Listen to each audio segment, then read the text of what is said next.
Hello guys, तो मैं एक और चाइनीज फैंटेसी ड्रामा के एक्सप्रेशन को लेकर आ गई हूँ। इस ड्रामे का नाम है जर्नी ऑफ चोंगसा। ये बहुत अच्छी मैजिकल स्टोरी है, तो चलिए शुरू करते हैं। वीडियो पसंद आए तो इसे लाइक एंड शेयर कर देना। ड्रामे की शुरुआत में हमें बताया जाता है कि यहाँ 6 अलग वर्ल्ड्स हैं, जिनमें से एक है गॉड वर्ल्ड, जो इन सभी वर्ल्ड्स को लीड करती है। इनके पास एक 6 वर्ल्ड मॉन्यूमेंट है, जिसके जरिए ये लोग बाकी वर्ल्ड्स के बीच रूल्स बना के रखते हैं और पीस को मेंटेन करते हैं। गॉड वर्ल्ड को इमोर्टल पैलेस भी कहते हैं। गॉड डिस्ट्रक्शन नाम की इवेंट के बाद से नानहुआ स्वॉर्ड क्लैन इमोर्टल वर्ल्ड को लीड करता है और 6 वर्ल्ड मॉन्यूमेंट को गार्ड करने की जिम्मेदारी भी नानहुआ क्लैन की ही है। नानहुआ के अलावा बहुत सारे दूसरे क्लैंस भी हैं, वो सब भी इमोर्टल क्लैंस हैं। अब इमोर्टल्स हैं तो डीमंस भी होंगे। डीमंस इस 6 वर्ल्ड मॉन्यूमेंट्स को रीसेट करना चाहते हैं और दुनिया को खुद रूल करना चाहते हैं। हर शेंशर ड्रामे की तरह यहाँ भी इमोर्टल्स का काम डीमंस का खात्मा करना है। नीलो नाम का एक आदमी जो डीमन किंग था, उसने सब डीमंस को बुलाकर नानहुआ क्लैन पे अटैक कर दिया ताकि 6 वर्ल्ड मॉन्यूमेंट को डिस्ट्रॉय कर सके। उस वक्त नानहुआ क्लैन का लीडर इमोर्टल युनची था। नानहुआ में काफी ज्यादा तबाही हुई, लेकिन फिर नीलोन की वाइफ शुएजी ने आकर इमोर्टल्स की मदद करी, खुद को सैक्रिफाइस कर दिया। शुनजी की मदद से इमोर्टल युनची डीमन किंग नीलोन को मार पाया और इस प्रोसेस में वो खुद भी मर गया। नानहुआ क्लैन नानहुआ पहाड़ियों पर बसा हुआ है। आगे जाकर नानहुआ क्लैन के बारे में बहुत सारी बात होगी। नीलोन भले ही मर गया था, पर उसके आखिरी मैजिक के ट्रेसेस को उसकी स्वॉर्ड में डालकर कुनलुन माउंटेन में सील कर दिया गया। कुनलुन भी नानहुआ की तरह एक क्लैन का नाम है। नीलोन में एक स्पेशल टाइप की इविल पावर थी और सिर्फ एक वही था जो खास तरह का टोकन यूज करके सारे डीमंस को एक जगह जमा कर सकता था। उस टोकन को नानहुआ पैट्रियार्क हॉल में सील कर दिया गया। इस बात को हुए भी अब 14 साल बीत चुके हैं और अब एक लड़की को दिखाया जाता है जिसे सब चोंगसा कहते हैं। चोंगसा एक भिखारी है, बैगर है। वो एक स्टीम बन को चुराकर भाग रही होती है, लेकिन कुछ बैंडर्स उसे पकड़ लेते हैं और मोहर मारते हैं, देन उसे सबक सिखाने के लिए ऊंचाई पर लटका देते हैं। वहाँ आसपास में ही 2 इमोर्टल्स मौजूद थे जो इस वक्त इंसानों की दुनिया में किसी काम से आए हुए हैं। इनमें से एक का नाम है लियो यिनफान और ये अपने साथ आए हुए दूसरे इमोर्टल जिसका नाम चू बुफू है से कहता है कि क्या इंसान इमोर्टल्स पे भरोसा करते भी हैं। जिस पर बुफू कहता है कि मुझे तो लगता है कि इंसान तभी ही इमोर्टल्स को याद करते हैं जब उन्हें कुछ चाहिए हो। ये दोनों को इमोर्टल पैलेस से कुछ काम असाइंड हुए हैं। ये इनफान को वुफांग पर्ल्स को डिफाइन करने का काम मिला हुआ था, जो उसने कर भी लिया, और बुफू को डीमन स्वॉर्ड को लाने का टास्क मिला है, जिसके लिए वो बहुत सारे इमोर्टल्स के साथ निकलेगा। इतने में यिनफांग को चोंगसा की आवाज आती है जो मदद के लिए पुकार रही थी। जिन लोगों ने उसे ऐसे लटका दिया है वो लोग कहते हैं कि चोंगसा की मदद के लिए कोई भी नहीं आएगा, उसे तो आज इमोर्टल्स भी नहीं बचा सकते। चोंगसा कहती है कि मैं वैसे भी इमोर्टल्स पे भरोसा नहीं करती, मुझे लगता है कि वो एग्जिस्ट ही नहीं करते, और अगर करते भी हैं तो अंधे और बहरे होंगे। चोंगसा की रस्सी अब टूट जाती है। वो घिर के मरने वाली थी कि वहाँ यिनफान आकर चोंगसा को बचा लेता है और अपने जादू से उसकी सारी चोटें भी ठीक कर देता है। चोंगसा यिनफान से पूछती है कि क्या तुम इमोर्टल हो, तो क्या तुम मेरे एक विश को पूरा करोगे। यिनफान जादू से चोंगसा को वहीं पर सुलाकर चला जाता है। चोंगसा जब सुबह उठती है तो उसके पास एक मिठाई पड़ी थी जिससे उसे यकीन हो जाता है कि इमोर्टल्स एग्जिस्ट करते हैं, और वो रात को एक से मिली भी थी। अब चोंगसा मिठाई को खा पाती कि कुछ दूसरे बैगर्स आकर उसे वो मिठाई छीन कर खा जाते हैं। साथ में ये भी कहते हैं कि ये मिठाई तो चोंगसा ने चुराई होगी कहीं से। चोंगसा कहती है कि ये मिठाई उसे एक इमोर्टल ने दी थी, लेकिन वो सभी बैगर्स इस पर हंसने लगते हैं और इसे फिर से सब मिलकर मारने लग जाते हैं। इसकी वजह से चोंगसा को बहुत ज्यादा गुस्सा आता है। वो जोर से चिल्लाती है, जिसकी वजह से उसके अंदर से ब्लैक शैडोज जैसी पावर निकलती है जो इन सभी बैगर्स को गिरा देती है जो उसे परेशान कर रहे थे। चोंगसा को समझ नहीं आता कि अभी उसके साथ क्या हुआ। बाकी खड़े बैगर्स भी चोंगसा को मॉन्स्टर कहकर बुलाने लगते हैं, वापस से बुली करने लग जाते हैं। यहाँ बुफू आकर सबके सामने मैजिक यूज करके इन बच्चों को गिरा देता है जो अभी चोंगसा को परेशान कर रहे थे, जिसके बाद बैगर्स डर के मारे ये कहकर वहां से भाग जाते हैं कि ये तो सच में एक इमोर्टल है। बुफू फिर चोंगसा को खड़ा करता है और यिनफान की तरह ही चोंगसा के सारे जख्म को ठीक कर देता है। चोंगसा समझ आती है कि ये वो वाला इमोर्टल नहीं है जिसने इसे कल रात बचाया था। चोंगसा बुफू को गुड लुकिंग इमोर्टल कहकर बुलाती है और इसका थैंक यू भी करती है। फिर पूछती है कि क्या तुम भी इमोर्टल हो, जिस पर बुफू एक क्यूट सी स्माइल लेता है और चोंगसा को पूछता है कि क्या अभी तुम्हारे मन में कोई इविल ख्याल आया था? कोई तुम्हें कितना भी परेशान करे, तुम्हें गुस्सा आ सकता है, मगर कभी भी उन्हें नुकसान पहुंचाने के बारे में मत सोचना, ये अच्छी बात नहीं होती।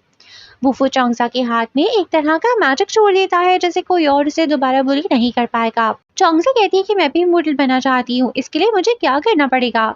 बुफू बताता है कि इमोर्टल बनने के लिए पहले इमोर्टल बोन्स को कल्टीवेट करना पड़ता है और जिसका दिल साफ हो वो ही कर सकता है। बुफू चोंगसा को ये भी बताता है कि अगर तुम सच में इमोर्टल बनना चाहती हो तो नानहुआ क्लैन, जो नानहुआ पहाड़ी पर ही है, वो कुछ डिसाइपल्स को एनरोल कर रहे हैं, तो वहां पर जा सकती हो, लेकिन सेलेक्ट होना तुम पर डिपेंड करता है। वो कहना चाह रहा होता है कि अगर चोंगसा काबिल हुई तो वो नानुआ में डिसाइपल चुन ली जाएगी। बुफू अब चोंगसा को खाने के लिए एक मिठाई देकर गायब हो जाता है। चोंगसा अपनी बैगर फ्रेंड दुओ से मिलती है और उसे आधी मिठाई भी दे देती है, और जो आधी मिठाई की टुकड़ी चोंगसा के पास बची थी उसमें से भी वो थोड़ा सा तोड़ के एक दूसरी जरूरतमंद बैगर को दे देती है। अब चोंगसा और दुओ मिठाई खा ही रहे थे कि वहाँ वो पहले वाले बैगर्स आकर उन दोनों को मारने आगे बढ़ने लगते हैं, लेकिन बुफू ने जो मैजिक चोंगसा के हाथ में डाला था वो इसे प्रोटेक्ट करता है। चोंगसा बहुत इम्प्रेस होती है। फिर जब वो सो रही होती है तो उसे सपने में बुफू नजर आता है, और वो जैसे ही उठती है एक बहुत तेज तूफान आता है और बुफू ने जो इसके हाथ में मैजिक छोड़ा था वो उड़ जाता है। वही नानुआ सेक्ट को दिखाते हैं जहाँ ये खबर आती है कि बुफू अब एक गद्दार बन चुका है। नानुआ क्लैन में सबसे बड़ी पोजीशन सेज काउंसलर की होती है और उनके बाद दूसरी बड़ी पोजीशन सेज टियांशी और सेज यिनफान की है। यिनफान वही है जिसने अभी पहली बार चोंगसा की जान बचाई थी। सेज काउंसलर नानुआ में सभी क्लैंस की मीटिंग बुलाते हैं और सबको बताते हैं कि बुफू को जो रीमन स्पॉट लाने भेजा था वो उसने खुद के लिए रख ली है और अंधेरे में डूब चुका है, डार्क मैजिक परफॉर्म करने लग गया है। बुफू चंगयांग सेक्ट से है, उसने अपने ही लॉर्ड को मार डाला और वो अपने साथ इस स्पॉट को हासिल करने के लिए 3000 इमोर्टल्स को भी ले गया था, उसने उन्हें भी मार डाला है, इसीलिए उसे इमोर्टल वर्ल्ड से एक्सपेल किया जा रहा है। सेज काउंसलर अब अनाउंस करते हैं कि मैं ऑर्डर दे रहा हूँ कि जाओ और जाकर बुफू को पकड़ के लाओ, जिंदा या मुर्दा, लेकिन डीमन स्पॉट को वापस लाना है। यहाँ पर यिनफान एंटर होता है और चीफ और बाकी सभी लोगों से कहता है कि मुझे नहीं लगता कि बुफू ने ये सब करा है, मैं खुद इस बारे में पता लगाऊंगा और बुफू ने सच में कुछ ऐसा करा हुआ तो मैं उसे आसानी से नहीं जाने दूंगा। जैसा कि हमने देखा था कि यिनफान और बुफू अच्छे दोस्त हैं, इसीलिए उसे भरोसा नहीं आ रहा था कि बुफू ऐसा कुछ कर सकता है। वहीं अब चोंगसा जो बुफू से इम्प्रेस हो चुकी थी डिसाइड करती है कि उसे भी इमोर्टल बना है, तो वो दू और बाकी सभी लोगों को गुड बाय करके अकेले ही अपनी इमोर्टल बनने की जर्नी पे निकल जाती है। अब वो काफी मुश्किल रास्तों से खुद को बचाती एक सिटी पहुंच जाती है। यहाँ से उसे नानुआ का वो पहाड़ अच्छे से नजर आ रहा था। वो रास्ते में एक आदमी को रोककर पूछती है कि क्या आपको वो नानुआ माउंटेन दिख रहा है? ये वही पहाड़ है ना जहाँ पर इमोर्टल्स रहते हैं? ये आदमी कहता है कि कौन सा पहाड़, कौन से इमोर्टल्स, असल में इस वर्ल्ड में ज्यादा लोगों को इमोर्टल्स पे बिलीव नहीं है।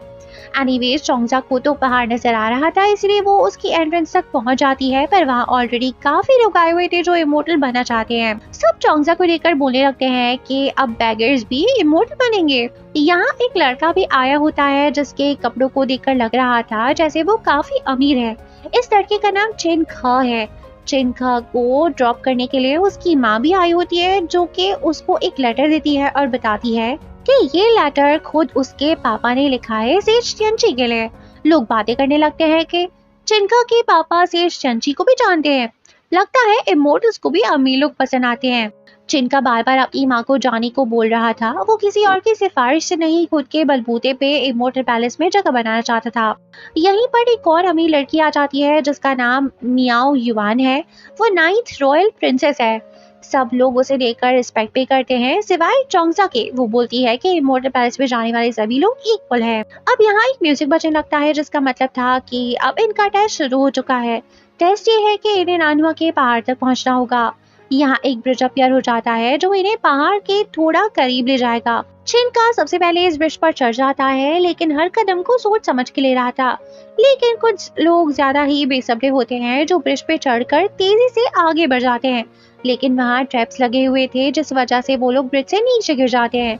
छिनका सबको आराम आराम से ब्रिज क्रॉस करने बोलता है एंड उसकी हेल्प से सब लोग ब्रिज को क्रॉस कर लेते हैं। फर्दर आगे पहाड़ तक पहुंचने के लिए इन्हें एक नदी को पार करना होगा। इस नदी का पानी बहुत ही ज्यादा ठंडा था और इसे पार करने के लिए कुछ स्टोन्स अपीयर हो जाते हैं। ये स्टोन्स हिल रहे थे और इन पे बैलेंस बना पाना थोड़ा मुश्किल था। अगेन कुछ बेसब्रे लोग उन स्टोन्स पर चढ़कर जल्दी से नदी को पार करने की कोशिश करते हैं मगर पानी में गिर जाते हैं। सब लोग अब स्टोन्स पर चढ़ जाते हैं और इसे आराम आराम से पार करने की कोशिश करते हैं। छिनका और चोंगसा बाकी लोग जो डिसबैलेंस हो रहे थे उनकी मदद करते हैं। चोंगसा मियाओ युआन को बचाने के लिए उसका हाथ पकड़ लेती है लेकिन मियाओ युआन उसे डर्टी कह देती है तो चोंगसा भी आगे बढ़ जाती है। बाद में चोंगसा खुद भी थोड़ा डिसबैलेंस हो रही थी पर उसे छिनका आगे बचा लेता है। वहीं आगे दूसरे स्टोन पे मियाओ युआन फिसल के स्टोन्स पे लटक जाती है जिसे बचाने के लिए छिनका और चोंगसा साथ पे जाते हैं लेकिन चोंगसा छिनका को कहती है कि वो मियाओ युआन का हाथ पकड़ के उसे ऊपर पुल करे क्योंकि मियाओ युआन ने चोंगसा को डर्टी बोला था। शायद वो अब भी उसे यही कहे और उसका हाथ ना पकड़े। छिनका मियाओ युआन को ऊपर खींच लेता है और फिर ये तीनों आगे बढ़ने लग जाते हैं। मियाओ युआन छिनका को थैंक्स करती है लेकिन छिनका कहता है कि उसे चोंगसा का थैंक्स करना चाहिए, उसी की वजह से ये बच पाई है। सब लोग फाइनली पहाड़ तक पहुंच जाते हैं लेकिन पहाड़ की एंट्रेंस तक पहुंचने के लिए इन्हें पहले एक टाइगर का सामना करना पड़ेगा। ये टाइगर शायद माउंटेन को गार्ड करता है। टाइगर सब पे अटैक कर रहा होता है। छिनका ने मार्शल आर्ट सीखा हुआ था तो वो इस टाइगर से फाइट करने की कोशिश करता है लेकिन उसके हाथ में चोट लग जाती है। अब वो टाइगर एक लड़की पे अटैक करने वाला होता है पर चोंगसा ब्रेवरी दिखाकर एक लकड़ी फेंक देती है उस टाइगर की तरफ। टाइगर अब चोंगसा की तरफ बढ़ने लगता है पर चोंगसा में से अचानक से वही वाली एविल पावर निकलती है जिससे डर के शेर चला जाता है और ये एपिसोड यहीं पर खत्म हो जाता है। That's it guys, मुझे बताना मत भूलना कि ये वीडियो कैसी लगी तो मैं कोशिश करके और भी वीडियोस बनाऊंगी। Good bye.